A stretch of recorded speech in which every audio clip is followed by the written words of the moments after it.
ou pas, Frédéric? T'as l'écran d'habitude? Ah, qu'est-ce qu'il y a écrit pour toi? Ah, toi, t'as été l'un des premiers, Frédéric, à m'avoir fait le questionnaire, je m'en souviens. Et c'est donc 69% avec des erreurs à revoir, enfin des éléments à revoir.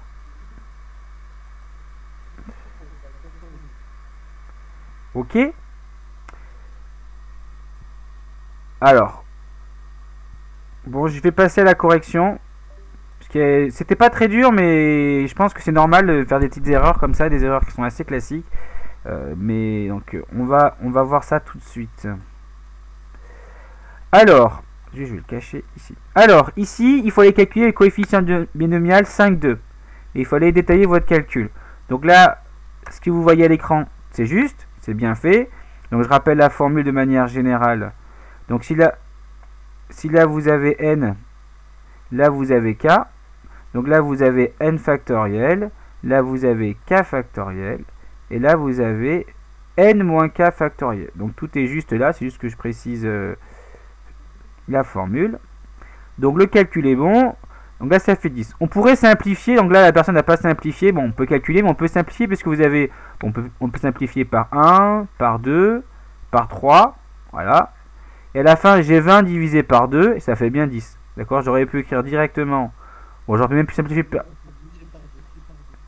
J'aurais pu écrire ça directement. Ou alors simplifier 4 là. En simplifiant encore par 2 et à la place de mettre 4 je mettais un 2. Ça faisait 2 fois 10, ça faisait 20. Bon. Donc inutile de faire des calculs compliqués, surtout si vous n'avez pas de calculatrice. Mais bon là c'était pas le cas. En tout cas c'est très juste. Donc là c'est quand même très bien. Là par contre ça démarre bien. Et après ça finit mal. Donc je pense que là c'est un moins, j'imagine. Donc c'est à peu près 6. Sauf que là, 5 moins 3 ça fait 3 factoriel ça. Et du coup là c'est faux. Donc là c'était juste, Mais là, il a fait, je sais pas ce qu'il a fait. Il a rajouté x2, il a cru que... Enfin je sais pas. Donc attention, 5 moins 3. Si j'écris 5 moins 3 entre parenthèses factoriel, bah, je calcule la parenthèse, elle est prioritaire, ça fait 2 factoriel. D'accord? Et ça fait donc 2. Non, c'est un 3, pardon. Là, c'était un 2, pardon. Ça faisait 3 factoriel. Et ça fait donc 6. Donc voilà les erreurs classiques. Souvent, donc la formule est bien utile. Oui. Oui, Esteban. Alors que tout à l'heure, ça faisait 10. J'ai pas compris. Là, la résultat, c'est 10. Et là, c'est faux, bien sûr. Tout ça, c'est faux. Hein. Parce que là, normalement, c'est ici l'erreur. L'erreur, elle commence peut-être déjà ici, parce que c'est 5 moins 2. Je ne sais pas si c'était bien ce qu'il voulait écrire, l'élève. Et 5 moins 2 factoriel, c'est 3 factoriel. Et donc là, si vous voulez, c'était plutôt 1 fois 2 fois 3 seulement. Comme ça a bien été fait ici. Là. Ça, vous avez bien 3 factoriel ici. Monsieur? Oui. Ça n'a rien à voir, mais le cours, il est un Ah non, que je l'ai pas terminé, j'ai laissé des trous. Enfin, vous savez, d'habitude, quand je donne un cours, il y a des trous. Et parce que quand je tape à l'ordinateur pour aller vite, je ne mets pas les phrases, ça m'évite de taper des formules mathématiques ou autres. Et du coup, là, je l'ai repris, et puis j'ai rajouté des schémas que j'aurais fait au tableau, des choses comme ça. Donc j'ai repris le cours, mais je ne l'ai pas terminé. Du coup, vous pouvez imprimer peut-être les premières pages. Donc je vais regarder... on en reparlera tout à l'heure, mais tu peux imprimer les premières pages, oui, mais la fin, si on regarde la fin ici, donc tout ça c'est bon, ça j'ai remis les schémas, tout ça c'est bon, jusqu'à la page 5 c'est bon, après il y a des pointillés que je fais d'habitude, attends c'est bon là, j'ai pas complété ce pointillé, j'ai oublié d'ailleurs, là c'est bon, et là à partir de là c'est plus bon, à partir de la page 6 ça va plus du tout. Là, il faut que je refasse parce que j'ai mis tableur, mais maintenant il faut que je fasse un truc Numworks, comme j'ai fait là. Là, j'ai fait le tableau Numworks, donc ça prend un peu de temps tout ça. Donc j'ai pas eu tout le temps de se refaire. Mais jusqu'à la page 8, 6 ça va. Et encore, non. Enfin, 6, oui. Mais encore, j'ai pas fini la page 6 entièrement. Mais pour aujourd'hui, tu peux imprimer déjà les 5 premières pages, ou 4 premières pages, ça suffira largement. Donc Mathieu m'a écrit quelque chose, mais je verrai ça plus tard. Donc je passe à la question 2. Alors là, il y a eu beaucoup de choses fausses ou incomplets. Donc ici, il fallait interpréter, si vous voulez, qu'est-ce que ça voulait dire la probabilité P de grand X égale 2. Avec grand X, une variable aléatoire qui suit une loi binomiale de paramètres n égale 5 et P égale 0,2. Donc ça c'est bien, la personne qui a fait ce schéma là. Donc en fait on voit bien qu'elle répète donc 5 fois une épreuve de Bernoulli, avec donc un succès et un échec, mais c'est pas vraiment très clair. Donc signifie que pour 5 expériences il y a 2 succès, c'est pas vraiment ça. Enfin je pense que l'élève a voulu, enfin c'est même une fille je peux le dire. Mais ça veut dire donc il y a bien 5 fois une expérience de Bernoulli, j'aurais voulu le mot expérience de Bernoulli ou épreuve de Bernoulli comme c'est bien écrit en bas là. Et que parmi ces 5 épreuves de Bernoulli, on calcule la probabilité d'avoir 2 succès, exactement 2 succès au cours donc de ces 5 expériences, enfin 5 épreuves de Bernoulli. Alors l'élève ici a très bien écrit, c'est exactement ça que j'aurais pas écrit mieux. Donc P de X, grand X égale 2 est la probabilité d'obtenir 2 succès pour 5 répétitions de la même épreuve de Bernoulli dont la probabilité de succès est de 0,2. C'est vraiment ça que je voulais comme phrase. Donc il fallait les mots probabilité, c'était important, 2 succès, 5 répétitions, donc je voulais le mot aussi Bernoulli, d'une épreuve de Bernoulli ou d'un schéma de Bernoulli, bon, j'aurais accepté, mais le mot correct c'est épreuve de Bernoulli. Et surtout, je voulais que vous me disiez aussi que la probabilité du succès dans cette épreuve de Bernoulli était de 0,2. Voilà. Bon, certains ont mis d'autres choses qui n'étaient pas forcément justes. Alors, regardez votre correction pour ceux qui j'ai corrigé. Bon, j'ai pas corrigé tout le monde. Mais ça, c'était bien. Ça, faire un schéma, c'était bien aussi. Si ça devait être noté, j'aurais mis sur un point, j'aurais mis 0,5 par exemple. Il y a quand même il y a le fait d'avoir compris qu'il y avait 5 répétitions d'une épreuve de Bernoulli, même si c'est pas écrit, on voit bien qu'il n'y a que 2 issues. Je rappelle qu'une épreuve, une expérience, si vous voulez, qui a 2 issues possibles, ça s'appelle une épreuve de Bernoulli. Donc là, on le voit bien, c'est pas écrit, mais c'est schématisé, ce qui est déjà bien aussi. Ensuite, pas de questions pour ça. Ensuite, donc il n'y a pas de questions. Peut-être que faire des captures d'écran, non? Ah oui, alors, je sais pas qui veut faire une capture d'écran, je l'ai pas faite. Première capture d'écran, je vais mettre sur pause. Le truc. Donc ici, il fallait donc bien donner la valeur exacte parce que c'était possible. Ensuite, on va passer donc au petit c. Donc ici, je rappelle, donc on trouve une proba de 49, c'est pas possible. Une proba, c'est un nombre entre 0 et 1. Ça peut pas dépasser 1, c'est pas possible. Et là, à plusieurs reprises, on a des probabilités plus grandes que 1. Mais côté positif, c'est que il a raison. La probabilité que grand X soit inférieur ou égal à 2, c'est bien la somme des probabilités. Donc avoir au plus de succès, c'est donc avoir soit 0 succès, soit 1 succès, soit 2 succès au cours de mon schéma de Bernoulli. D'accord? Par contre, c'est dans les calculs qui sont faux. Là, c'est juste. Là, c'est juste. Oui? Moi, je sais pas, j'ai pas su comment calculer le coefficient binomial avec 0. Oui, ça, je me suis rendu compte, j'allais le dire, c'est mon. J'ai oublié de vous le dire. Donc, 0 factoriel, il faut savoir, ça vaut 1. D'accord? Ça s'explique d'une certaine manière, je vais pas vous l'expliquer. Enfin, je pourrais vous l'expliquer, mais 0 factoriel, ça vaut 1. D'accord? Tout simplement pourquoi ça vaut 1, c'est pas quelque chose d'arbitraire, c'est que en fait, pour passer d'un factoriel à un autre, factoriel 1 ça vaut 1. Alors je vais l'expliquer rapidement. Factoriel 2 ça vaut 1 fois 2, ça vaut 2. Pardon, ça vaut 2. Ça vaut donc 2. Et pareil, factoriel 3, ça vaut 1 fois 2 fois 3. Ça fait donc 6. Donc on voit que pour passer d'un factoriel à un autre, par exemple pour passer de factoriel 2 à factoriel 3, je multiplie par 3. Mais ce que je vais regarder, c'est plutôt si je vais remonter. Donc admettons que je ne connaisse pas factoriel 0. Pour passer de factoriel 3 à factoriel 2, je divise par 3. Pour passer de factoriel 2 à factoriel 1, je divise par 2. Et donc pour trouver le factoriel 0, je vais diviser par 1. Et 1 divisé par 1, ça vaut 1. D'accord ? C'est ce qui explique que factoriel 0, ça vaut 1. Donc il faut retenir. Et je pense qu'effectivement, j'avais oublié ce petit cas particulier que je ne vous ai pas dit dans le cours. Donc c'est pour ça que peut-être qu'il y a des erreurs de calcul.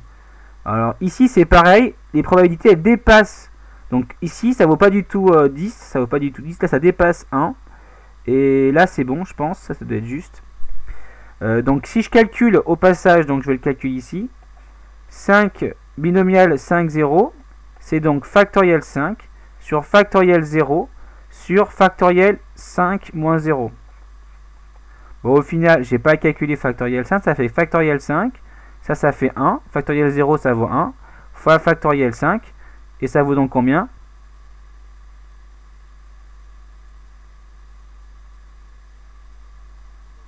Bah oui, ça fait factoriel 5 sur factoriel 5. J'ai pas à calculer factoriel 5, donc je regarde pas combien ça vaut.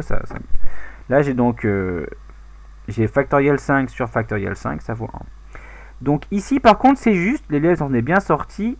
Donc les calculs est bon, là, et tout est bon. Donc là, l'élève, c'était une fiche, je le sais, mais reprend donc le calcul précédent. Là, elle calcule, c'est bon, et là, elle calcule. Là, je vois bien qu'elle a calculé, là, c'est très bien. Et ça fait 1, elle a raison.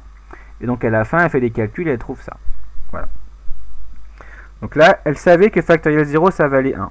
Donc c'est vrai que si vous ne saviez pas, peut-être une petite recherche sur le web, vous aurez trouvé que factoriel 0, ça valait 1. Mais je ne l'ai pas dit. Loïc, qui dit que factoriel 3, c'est égal à 3 fois 3. Pourquoi tu écris ça, Loïc? J'ai pas compris. À moins... Ouais, non, je suis toujours en train de chercher comment j'ai trouvé 18. Ah, parce que Loïc, il écrit que factoriel 3, c'est 3 fois 3. Je suis un peu étonné, mais bon. Si quelqu'un a la réponse à ça, je m'explique. Donc, ok. Voilà, voilà le petit truc que je vous avais pas dit, effectivement, c'est que factoriel 0, ça vaut 1. Donc, j'ai complètement oublié là-dessus. Mais maintenant, vous le savez, et vous l'avez appris par des erreurs, c'est encore mieux. Ça vous marquera d'autant plus. Voilà, donc la correction, elle est bonne ici, Lucas. Donc voilà, ce qui est à gauche, c'est juste. Par contre, ce qui est à gauche, il y a des petites erreurs. Et déjà, si vous voyez des probas qui dépassent 1, vous devez quand même vous questionner. Vous pouvez pas vous satisfaire d'une probabilité qui vaut 49. C'est pas possible. Alors, c'est que vous n'avez pas compris que vous calculez des probabilités. Ah, ça, je sais pas, mais... donc, on va donc passer... Donc là, je vais mettre pause, comme ça... Ici, on va donc calculer à l'aide de la calculatrice maintenant pour gagner du temps. Donc, on avait pour l'instant fait à la main pour comprendre les calculs. Là, on va faire donc on va utiliser la calculatrice et c'est important de le savoir puisque des fois c'est difficile de le faire sans calculatrice. Les calculs sont trop longs et c'est une perte de temps. Mais vos calculatrices sont dotées de fonctions.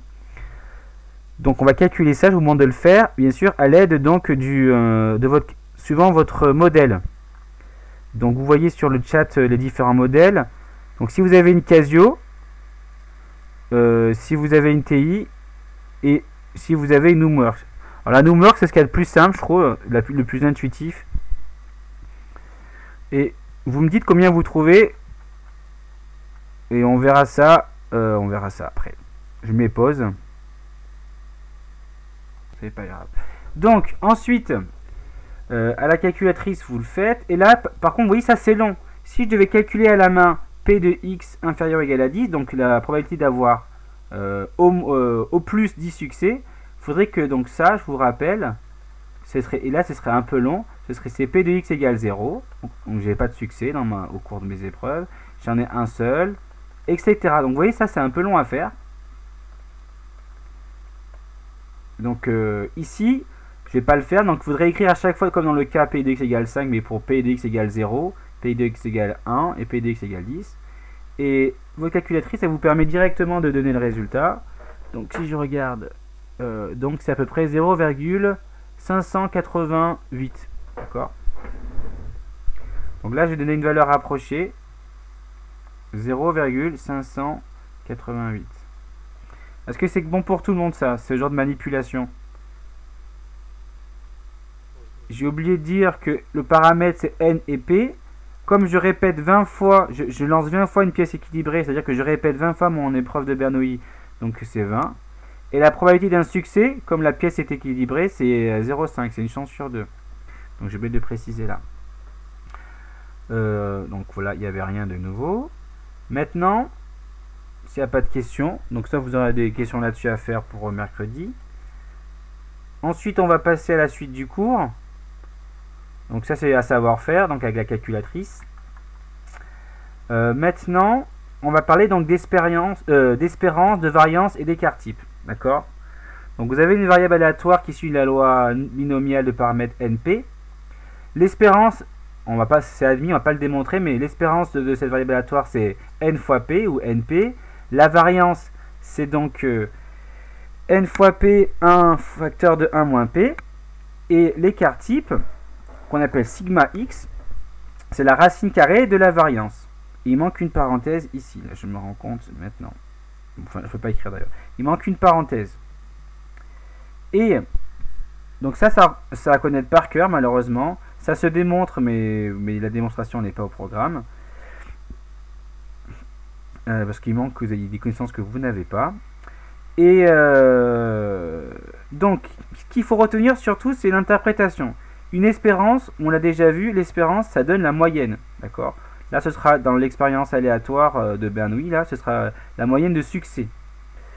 La variance et l'écart type, ce sont en fait deux indicateurs qui se ressemblent beaucoup, puisque vous voyez que l'un est la racine carrée de l'autre. L'écart type, c'est la racine carrée de la variance. Donc, tous les deux, donc déjà, c'est des valeurs positives. Et ça va mesurer la dispersion autour de la moyenne.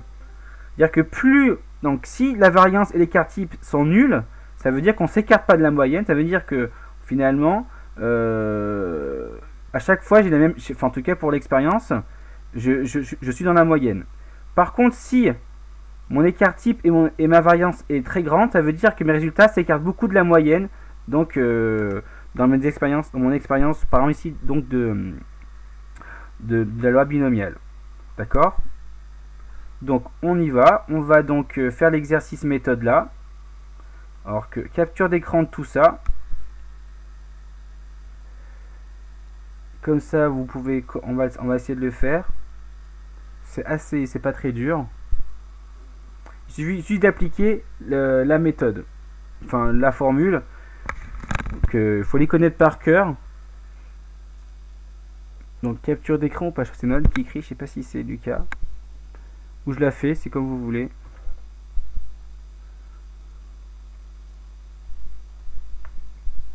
Je vais mettre pause déjà parce que ça sert à rien. Donc ici. Donc là c'est la moyenne. La variance en fait c'est on regarde de combien on s'écarte de la moyenne. Mais comme il y a des valeurs négatives, quand on peut s'écarter au-dessus de la moyenne et on peut s'écarter par valeur inférieure à la moyenne. Et donc comme il peut y avoir des compensations à cause de ces écarts qui sont au-dessus et en dessous, on ne va pas faire une moyenne classique, on va faire une moyenne au carré. C'est-à-dire qu'on va regarder les écarts au carré. Et comme on fait des écarts au carré pour pas voir les compensations entre quand on est au-dessus et en dessous, ça paraît un peu étrange ce que je dis, c'est pour ça qu'on prend qu'on a l'écart type qui prend la racine carrée, puisque dans la variance, on a mis des valeurs au carré. Du coup, en termes d'unité, on n'est pas du tout dans la même unité que grand X. Alors, du coup, comme je prends la variance, quand je prends la racine carrée, je retombe sur la même unité. Donc, autant ici, la valeur grand X et sigma X ont la même unité, c'est-à-dire qu'on va regarder les succès. Autant la variance ça ne veut pas dire grand chose en fait puisqu'on prend des valeurs au carré. Bon, ça c'est juste le point de vue théorique pourquoi on a introduit l'écart type, c'est pour avoir en fait un écart type de même unité que la variable grand X. Bon. On va interpréter tout ça de toute manière. Donc je rappelle que la notation pour dire qu'ici on lance 20 fois une pièce équilibrée, ça veut dire que grand X il suit, donc là c'est la notation, une loi binomiale de paramètres 20 et 0,5. 20 c'est la répétition, 0,5 c'est la probabilité d'un succès. Alors on y va, on va calculer. Voilà, on y va, tout simple. Donc ici, on va calculer l'espérance. Donc petit 1 l'espérance, grand, c'est note comme ceci. On a dit que c'était NP. Donc, alors j'aurais pu mettre donc, ici au passage, N égale 20 et P égale 0,5. Donc ce qui fait 20 fois 0,5, c'est la moitié de 20, ça fait 10. Et là, on va interpréter. Qu'est-ce que veut dire que l'espérance, elle est de 10?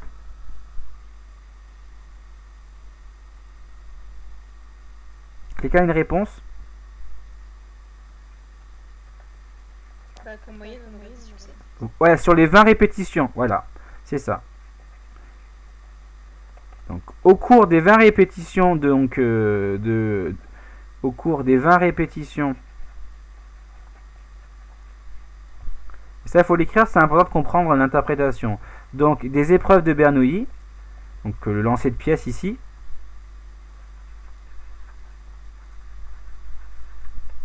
Donc, il y a en moyenne 20 succès. Il y a en moyenne 20 succès. Ok. Donc ça, si vous trouvez, donc ça veut dire que quand je fais, quand je vais répéter mon lancer de pièces 20 fois, si si tout le monde le fait dans la classe, admettons, ben, en moyenne, vous obtenez 10 succès. Non, j'ai marqué 20 succès, c'est 10 succès, pardon.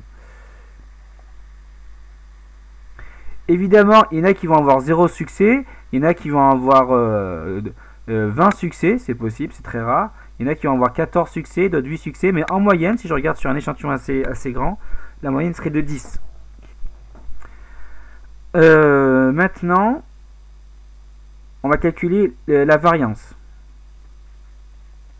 La variance, donc la formule, c'est NP facteur de 1 moins P. Donc je calcule tout simplement. Ça veut donc dire que ça fait donc 20 fois 0,5 fois 1 moins 0,5, ça fait 0,5. Donc je prends un quart de 20. Ça vaut 5. D'accord? Donc ici ça veut dire que c'est un peu, on s'écarte de là on peut pas vraiment parler, on peut pas vraiment interpréter, mais on voit que donc il y a des écarts autour de la moyenne, puis que 5 n'est pas dans la même unité que x. D'accord? Ça, ce n'est pas la même unité que x. C'est pas l'unité de x, ça. Qui est les succès. Je rappelle, l'unité c'est le succès ici. C'est pourquoi, si je veux interpréter la variance, je suis obligé de passer à l'écart type. Parce que je vous rappelle qu'en fait, dans ce 5, finalement, ce sont des succès au carré. Mais comme je ne peux pas interpréter avec la situation actuelle, je vais donc utiliser la racine carrée de la variance pour avoir la même unité. Vu que là, j'ai des succès au carré, si je prends la racine carrée, j'ai des succès. Donc, je trouve la racine carrée de 5. Alors, je ne sais pas combien ça vaut. Savez-vous combien ça vaut?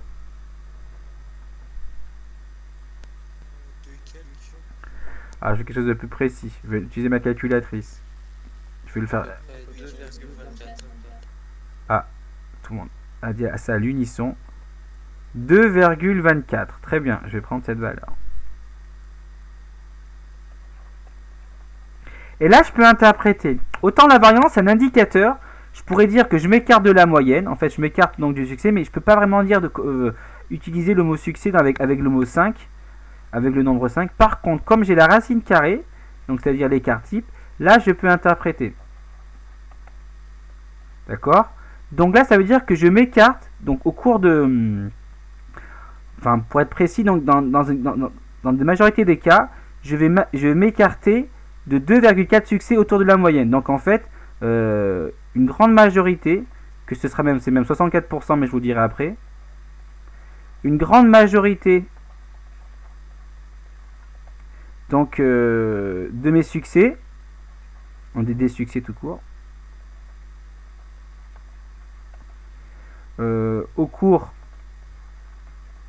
donc des 20 épreuves de Bernoulli. Est-ce qu'on peut prendre une capture d'écran? Comme ça, je vais pouvoir descendre.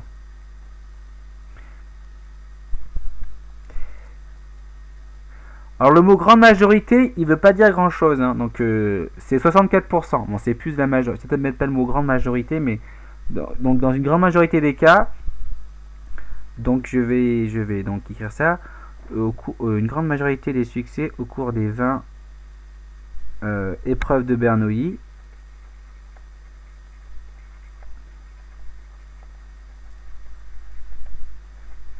sont comprises entre justement, donc je fais, c'était 10, c'était ça la moyenne, la espérance, donc voilà, entre, je fais 10 moins 2,24 et succès entre mince. Et 10 plus 2,24. Succès. C'est-à-dire que je vais calculer, tout simplement, je vais calculer. Donc là, je fais, là c'est un 24. Donc 8, 7, 66. Et 12,24 succès. C'est-à-dire que si tous, vous faites tous un... Si il y a 100 personnes qui font cette épreuve, ils vont donc s'écarter autour de la moyenne de 2,24 succès. C'est-à-dire qu'une grande majorité des gens auront entre 7,6 succès et 12,24 succès. Évidemment, ça c'est des statistiques, ça veut rien dire 7,66 succès, mais c'est l'interprétation de la variance. Ça me regarde comment je m'écarte de la moyenne, et donc on verra que finalement cet écart type, quand je le prends, il va me donner donc 64% de mes résultats, d'accord, autour de la moyenne. C'est bon pour tout le monde ça? Dernière capture d'écran. Donc l'interprétation c'est ça. L'espérance c'est la moyenne. Et la variance ça me donne une idée de comment je m'écarte de la moyenne. Mais vu que, mais vous le savez pas, mais c'est normal parce que j'ai pas fait la démonstration, mais que dans la variance il y a des valeurs au carré. Ce qui fait qu'en fait le 5 finalement c'est des succès au carré, si vous voulez. Pour avoir quelque chose, pour interpréter ce 5, il faut que je le passe à la racine carrée. Puisque comme j'ai un succès au carré, ça me ferait donc là, racine de 5, ça me fait un succès tout court. Donc c'est 2,25 succès. Et là, je peux dire que je m'écarte de 2,24 autour de la moyenne. Donc soit au-dessus, soit en dessous. Et donc là, j'obtiens une fourchette. Et cette fourchette, ça me donne en fait, une grande majorité des cas va se trouver dans cette fourchette-là. Alors pourquoi on va parler de la normale centrée réduite. Donc je vais vous expliquer d'où vient ceci. Donc déjà, on va parler de ce qu'on appelle d'approximation de la loi binomiale, centrée réduite. Il y a deux mots qui doivent retenir votre attention, c'est le mot centré, c'est le mot réduite. D'accord? Donc déjà, première remarque, quand vous avez, bon ça je sais pas pourquoi je l'ai mis, mais quand vous avez une variable aléatoire qui est composée, donc, bon ça on en parlera plus tard. Je crois que c'est pour les démonstrations, mais comme on n'en fera pas, ça ne sera pas utile. Mais par contre ici, quand vous avez une variable aléatoire, elle est dite centrée si l'espérance elle vaut 0. D'accord? Elle est dite réduite si l'écart type est de 1. Donc ça c'est les mots à connaître. Une variable centrée c'est une variable d'espérance nulle. Une variable réduite c'est une variable d'écart type 1. Et maintenant regardez ce qui se passe. Alors ici, alors je vais peut-être faire un zoom. Je prends un exemple. Je prends une grande X, une variable aléatoire qui suit la loi binomiale de paramètres n. D'accord? Je laisse n, il est quelconque, mais je prends p égale 0,5 comme un lancer de pièces si vous voulez. Donc et je regarde, si je regarde les histogrammes que je vais vous montrer, là je vais grossir pour que vous voyez mieux. Voilà, ici, là vous voyez j'ai mis n, ça veut dire que je vais répéter 10 fois l'expérience, donc je vais lancer 10 fois la pièce et je vais regarder les différents succès que j'ai eu. Donc quand vous regardez par exemple le bâton, là, le premier 5, la hauteur du bâton, ça veut dire que la probabilité d'obtenir 5 succès au cours de mes 10 répétitions, elle est donnée par la hauteur. Donc j'ai plus de chances d'avoir 5 succès que d'avoir 4 succès ou d'avoir 6 succès, et ainsi de suite. Quand vous regardez la probabilité d'avoir 10 succès, bon là c'est l'échelle, c'est pas nul, mais la hauteur donc du rectangle, elle est très petite, puisque donc on a peu de chances d'obtenir 10 succès au cours de 10 répétitions de lancer de pièces. D'accord? Et vous voyez bien que ça décroît comme ça. Plus je demande de succès, plus je m'écarte de la moyenne. Donc, la moyenne c'est 5. En moyenne j'ai 5 succès sur les 10 lancés. Plus je m'écarte de 5, par au-dessus ou par en dessous, plus mes probabilités sont petites. D'accord? Et on remarque que cette répartition des probabilités, elle suit une sorte de courbe. Vous voyez là, il y a la courbe en rouge qui a été mise. Mais évidemment, on dépasse un peu, puisque si on prend que les bâtonnets, là, évidemment, les rectangles ne devraient pas avoir d'épaisseur. C'est juste pour schématiser. Donc, parce que là, je regarde juste la probabilité d'avoir 5 succès. Normalement, ça fait juste un bâton.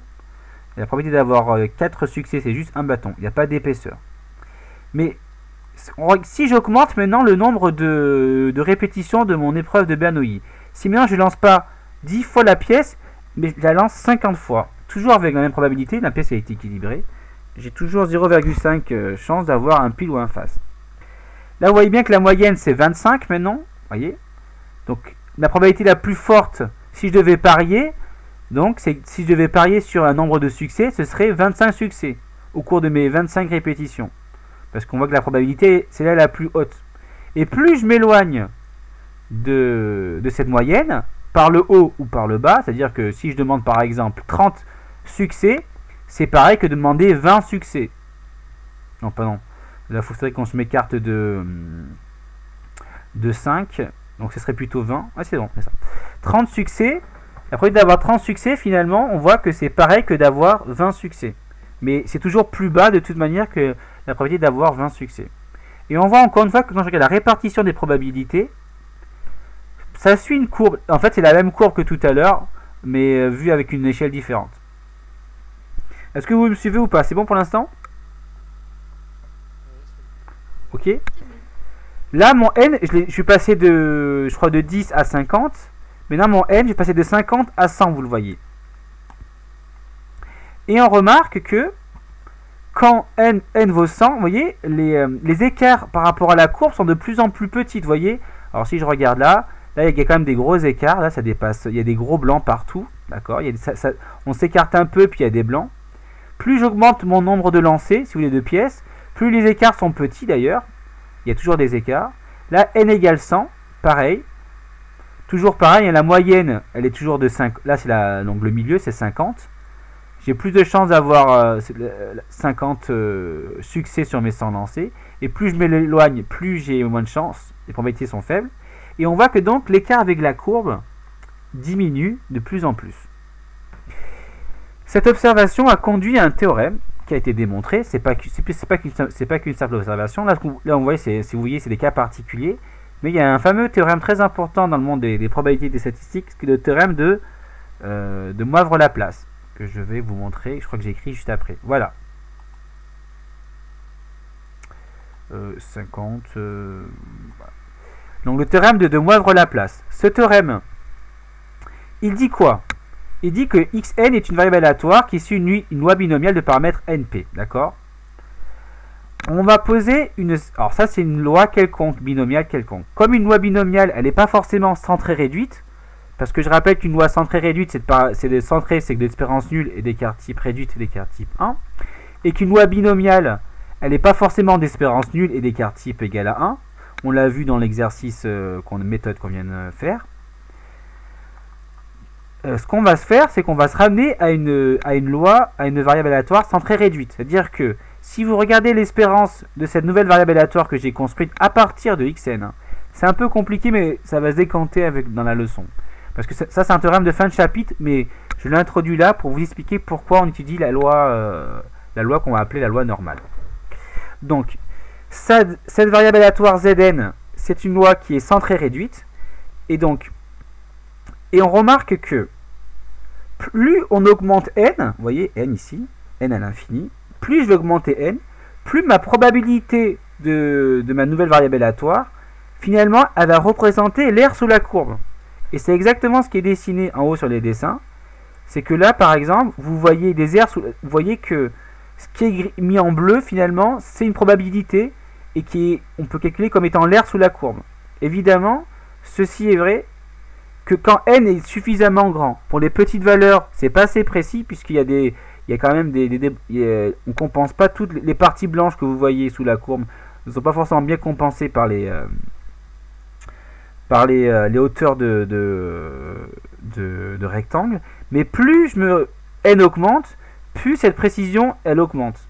Et donc à partir d'un certain n, que je définirai après, on pourra dire que la probabilité que je dois calculer, elle a une précision suffisante pour moi pour dire que c'est la valeur de l'intégrale qui est ici. Donc je rappelle, puisque là vous avez une intégrale, donc exponentielle c'est positif, et donc 1 sur racine de 2pi fois l'exponentielle de moins x carré sur 2, donc ça c'est une fonction qui est positive, et donc je rappelle que la valeur d'une intégrale d'une fonction positive, géométriquement c'est l'aire sous la courbe. Donc quand n est suffisamment grand, finalement, calculer une probabilité avec une loi binomiale, ça revient à calculer une intégrale. Ça c'est important, c'est le basculement entre ce qu'on va appeler des lois, c'est marqué ici, des lois discrètes, c'est-à-dire la variable aléatoire, elle prend que des valeurs entières, enfin dénombrables, on va dire entières pour vous, que des valeurs entières, à des lois continues où les variables aléatoires peuvent prendre des valeurs infinies dans un intervalle, entre 0 et 1, entre moins 5 et par exemple et 3. Et donc là, on a un lien, un pont entre les variables dites discrètes, qui prennent des valeurs entières, et des variables aléatoires continues, comme on a vu par exemple dans des chapitres sur les lois à densité, comme la loi uniforme ou la loi exponentielle, et on en a vu une autre, la loi uniforme exponentielle. On n'a pas vu une troisième? Moi, je sais plus là. Je ne me souviens plus des lois qu'on a vues. Mais ces deux lois sont importantes. Maintenant, on en a vu que deux, je crois. Donc, voici ce théorème-là, si vous voulez, c'est le théorème qui nous fait passer du discret vers le continu. Y a-t-il des questions? C'est normal que je sais pas tout normal. C'est normal que t'as pas... Enfin, oui et non. Enfin, est-ce que tu as compris l'essentiel de ce que je voulais dire? Bah oui, mais concrètement, j'ai pas compris c'était quoi ZN. Alors, oui, Zn en fait, Zn, c'est juste que là, on va faire une suite de variables aléatoires. Donc là, x1, x2, x3, x4, etc. Ce sont des lois binomiales, d'accord, avec des paramètres n et p. Ok? Oui. C'est bon? Sachant que le n qui est là, c'est le même n qui est là. C'est-à-dire que je répète plusieurs fois mon expérience aléatoire. Cette variable aléatoire, grand xn, je la veux, c'est important pour la démonstration, il faut qu'elle soit centrée et réduite. C'est-à-dire centrée et réduite, c'est que mon espérance soit nulle et que mon écart type soit de 1. Ce qui n'est pas le cas de manière générale, xn n'a pas une espérance nulle et n'a pas un écart type égal à 1. D'accord? Ou pas d'accord? Ouais, mais si dans le cas général, ça va. Donc, non, mais c'est pour ça que c'est pour ça qu'intervient cette variable aléatoire Zn. D'accord? Alors, je vais prendre une capture d'écran, je vais expliquer rapidement certaines choses. Hop. Je vais écrire juste...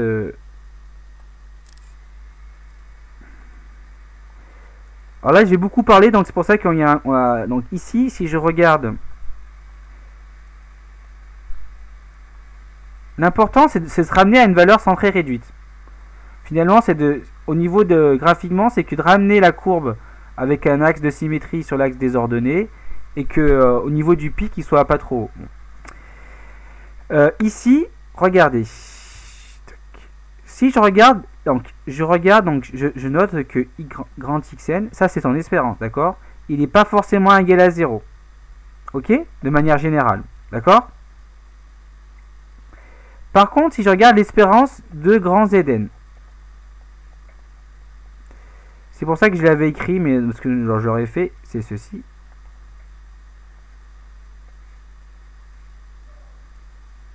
NP, N-P, ok? D'accord? Ce qu'il faut savoir, c'est que si je calcule ça, je peux l'écrire comme étant 1 sur, bon, je mets de la racine, fois xn, moins np sur la racine. Vous êtes d'accord? C'est bon? Est-ce que tu es d'accord? C'est bon? On a vu dans le cours, c'est pour ça que je l'ai mise, parce que c'était pour vous justifier dans une démonstration, mais que quand j'ai l'espérance d'une variable aléatoire qui fait a fois grand X plus petit b, c'est simplement a fois grand X. D'accord? Ok? Ça, il faut l'admettre. Ouais. Bon, faut l'admettre. Ça se demande, c'est pas très dur, mais ça demande certains outils. Ensuite, donc là, finalement, là, j'ai mon 1 sur racine de... Je peux le sortir, ça c'est ma constante petit a. Ça c'est mon espérance grand X. Non, pourquoi je fais ça? Ok, si je pourrais faire comme ça, j'aurais pu faire autrement, je me rends compte. Et ça me laisse comme ça. Et normalement... attendez, je crois que je me suis trompé. Espérance, l'intégrale, ça doit faire 1. Moi, je dois trouver 1 ici. Et je me suis trompé dans mon truc là, parce que d'ailleurs je me rends compte. Donc là je me suis trompé, là c'est plus 1 d'ailleurs. Oui, c'est plus 1. Puisque j'intègre, ça doit faire 1. Là c'est plus B, pardon, je me suis trompé. Je me suis trompé dans ma formule là, je me rends compte. Donc ici en fait ce qu'il faut comprendre c'est que là c'est donc il y a plus ça. Pardon, je me suis trompé. D'ailleurs le cours il est faux. Donc je rappelle la formule, je me suis trompé. L'espérance de AX plus B, c'est A fois l'expérience de X plus B. Ok? Ouais, ouais. Donc, quelle est l'espérance de Xn comme c'est une loi de Bernoulli, comme c'est une loi binomiale, pardon. L'espérance d'une loi binomiale, c'est NP. T'es d'accord? Oui, oui. Donc là, ça me fait 1 sur la racine, donc c'est un peu compliqué, NP, moins NP sur la racine. Ça vaut combien ça?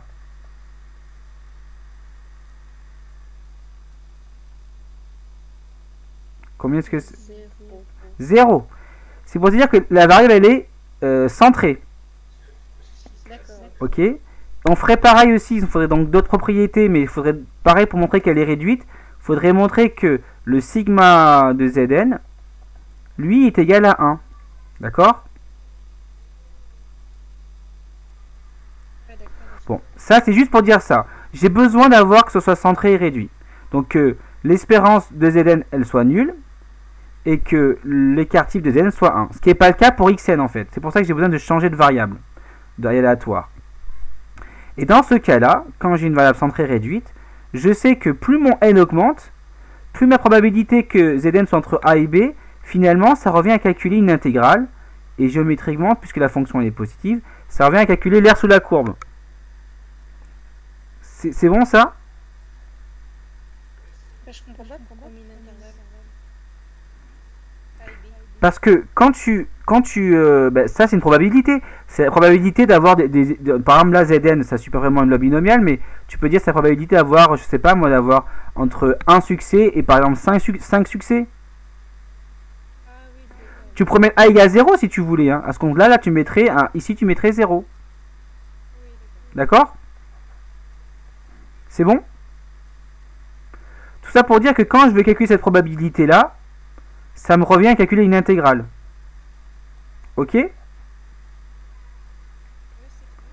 Bon, je referai ça mieux, je ferai ça mieux en vidéo. C'est peut-être pas très clair. Et donc, tout ça pour dire que vous voyez bien, on le voit ici, plus n augmente, plus en fait je me rapproche de la courbe qui est ici là. 1 sur racine de 2pi sur exponentielle de moins x carré.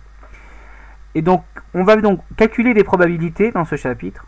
Ça va revenir à calculer des intégrales. D'accord? Mais évidemment, cette intégrale est très particulière. Elle n'a pas de primitive connue. Donc, on aura besoin de la calculatrice pour calculer cette intégrale. D'accord? Donc, ensuite, on va donc s'intéresser à cette fonction. Cette fameuse fonction que vous voyez dans l'intégrale, on appelle ça la fonction de Laplace-Gauss. Donc là, je vais commencer à parler on va commencer à parler donc de la loi normale centrée réduite. Donc cette fameuse fonction, on appelle ça la loi de Laplace-Gauss, d'accord?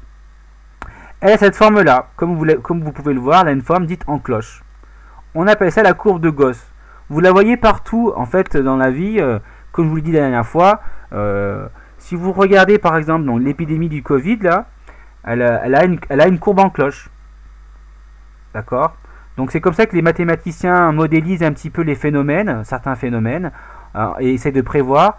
Donc comme le phénomène est en cloche, on essaye de trouver donc la courbe de Gauss avec des coefficients bien sûr. Hein. Ça c'est la standard, mais je peux multiplier, donc je peux jouer sur à l'intérieur de l'exponentielle et je peux jouer aussi sur à l'intérieur du x. Bon, il y a deux paramètres que je pourrais jouer.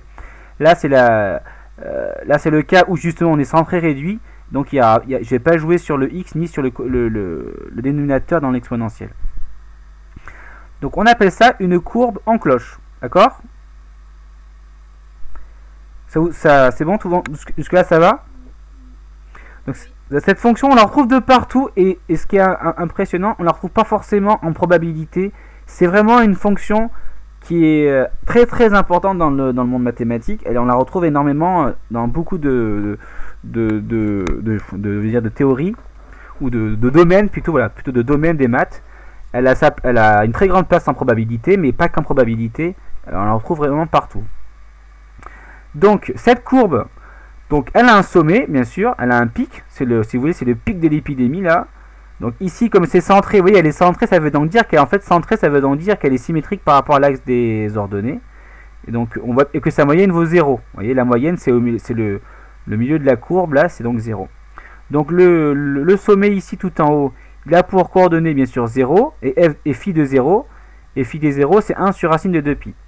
Donc vous voyez qu'on peut aussi jouer sur la hauteur du pic comme ça, en fonction donc de ce qu'on peut mettre comme ici, comme coefficient là. Mais en fait, on va plutôt jouer sur le x. Bon, ça c'est une autre histoire que sur le coefficient. Et les limites, vous voyez bien que quand plus je tends vers l'infini, ou plus je tends vers moins l'infini, donc la fonction, donc, elle vient s'écraser sur l'axe des abscisses. Donc il y a une asymptote en plus et moins l'infini et d'équation y égale à 0 d'ailleurs. Et donc les limites, elles sont nulles en plus et moins l'infini. Ce qui veut donc dire que plus un phénomène est dur, plus finalement le phénomène s'estompe. C'est ce qui se passe pour l'épidémie du Covid-19, c'est que plus avec le temps, finalement, le nombre de cas recensés diminue jusqu'à tendre vers 0. D'accord?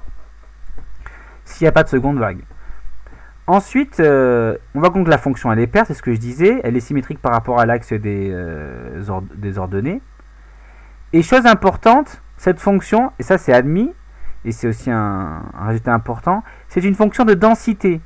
Pourquoi c'est une fonction de densité? Parce que je vous rappelle qu'une fonction de densité, il faut qu'elle soit positive, ce qui est le cas, il faut qu'elle soit continue, c'est le cas, puisque l'exponentielle est continue, donc tout va bien, et que l'intégrale elle vale 1. Donc les deux hypothèses que je viens de dire, elles sont faciles à justifier, mais par contre que l'intégrale vaut 1, ça c'est autre chose. C'est une autre... ça c'est pas accessible au niveau terminal. Donc c'est même plutôt accessible l'année prochaine, en fin d'année plutôt. Donc que de montrer que cette intégrale elle vaut 1. Tout va bien? Oui. C'est bon, c'est bon. Et du coup, ce qui est intéressant, comme cette fonction que je viens d'étudier là, alors je rappelle un petit peu la chose. J'ai remarqué que quand n tend vers l'infini, il y a un phénomène qui se passe, c'est que calculer une probabilité avec des lois binomiales, en modifiant certaines choses bien sûr, ça revient à calculer une intégrale. Du coup, on s'intéresse à cette fonction qu'on appelle la fonction de Laplace-Gauss. Alors, cette fonction-là, on remarque que c'est une densité. Et quand c'est une densité, qu'est-ce que je peux faire avec une densité? Qu'est-ce que je peux faire?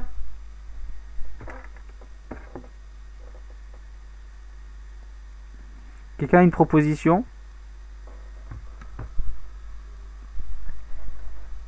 Non? Ben, du moment que j'ai une densité, je peux créer une loi à densité. Souvenez-vous, vous avez la loi uniforme et la loi exponentielle qui sont des lois à densité avec une fonction particulière. Donc revoyez votre cours, c'est la loi à densité. Là, je viens de voir que la fonction de Laplace-Gauss est une fonction de densité. L'intégrale, elle vaut 1.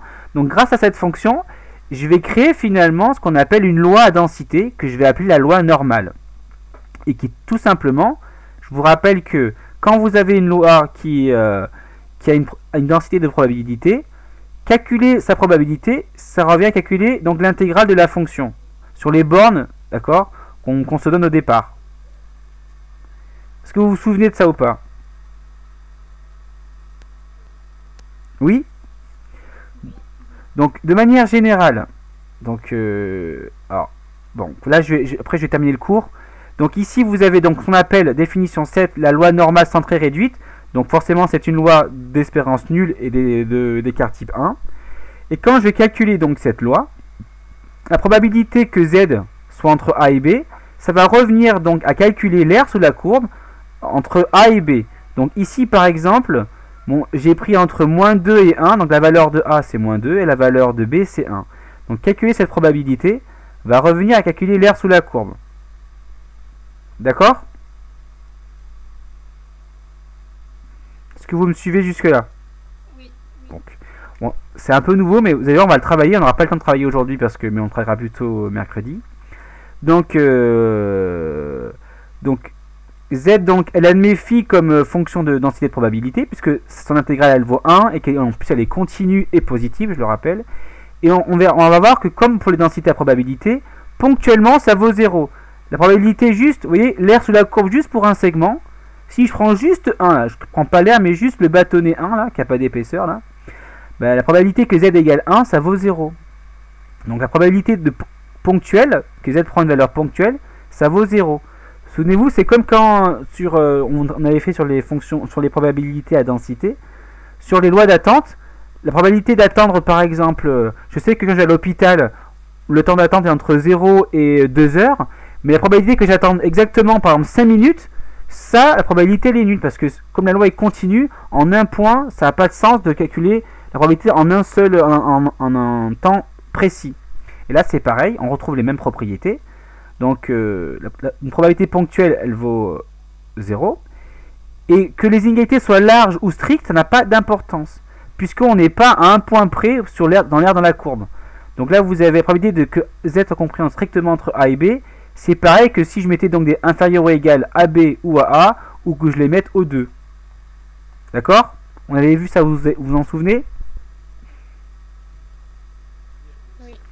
Donc tout ça, ça a été vu donc dans les... C'est juste qu'on applique ça à la loi normale, mais c'est les mêmes règles, parce que c'est une loi de densité, on retrouve les mêmes phénomènes.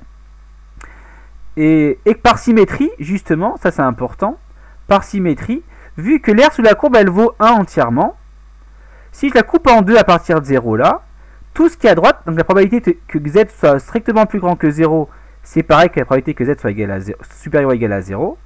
Et donc comme le tout vaut 1, la moitié ça vaut forcément 0,5. C'est bon ça? Oui. Et pareil pour que la probabilité que z soit plus petit que 0, ou plus petit ou égal à 0, vu que graphiquement, géométriquement, ça correspond à l'air sous la courbe entre moins l'infini et 0, comme l'air elle vaut 1 sur l'intégralité, sur moins l'infini plus l'infini, entre moins l'infini et 0, l'air sous la courbe elle vaut la moitié de 1, c'est-à-dire 0,5. D'accord?